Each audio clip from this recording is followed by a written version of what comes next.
یک اشتباه گروهی زنان دایره‌نواز اوچجان‌ها در ناحیه خراسان به هنگام استقبال پرزیدنت امامعلی رحمان باعثی از مقامش برکنار شدن مدیر اداره کار با زنان و عائله حکومت این ناحیه شد.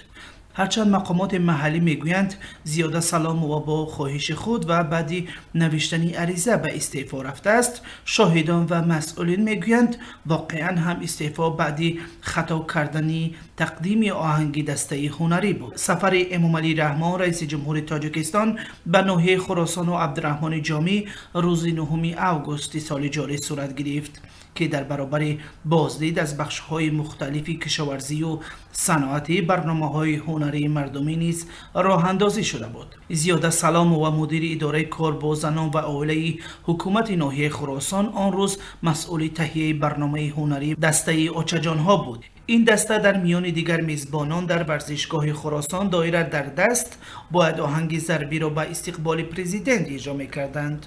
ظاهراً برخی نوازنده ها زیر بار احساسات نتوانستند موسیقی را یک مرام و از روی قاعده اجرا کنند. در نتیجه اشتباه در اجرای موسیقی ضربی به حاضرین عیان شده و باعث انتقاد مسئولین برنامه گردید. عصام‌الدین شیرف مسئول اداره فرهنگ ناحیه خراسان روز 14 اوگوست در صحبت به رادیو آزادی خبری از وظیفه آزاد شدن زیاده سلام و رهبر اداره کار با زنان ناحیه را تصدیق کرد. زیبانیسا عصام‌الدین و رهبر بخش کارگزاری ناحیه خراسان نیز در صحبت با رادیو آزادی این خبر را تصدیق کرد، ولی گفت که زیاده سلام و به سبب بیماری عریضه از کار رفتنش را نوشته است، ولی خود سلام و راه یافتن اشتباه در کار خانم‌های دایره نواز و از کار رفتنش را تصدیق کرد. در صحبت با رادیو آزادی روز 14 اوگوست زیاده سلام و گفت از چنین رنگ گرفتن کار زیاد ناراحت است و از کسی دامنگیر نیست. راهبر گروه اوچجان‌ها دیگر خاص بود و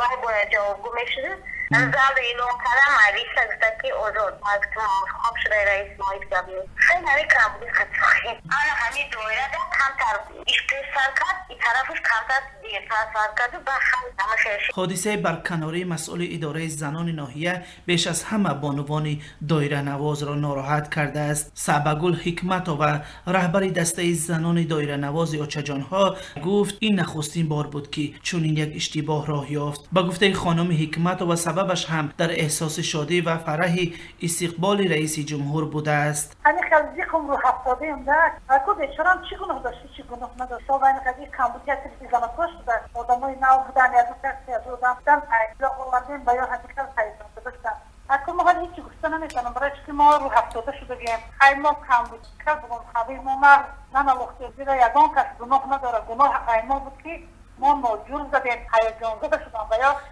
شادی بود.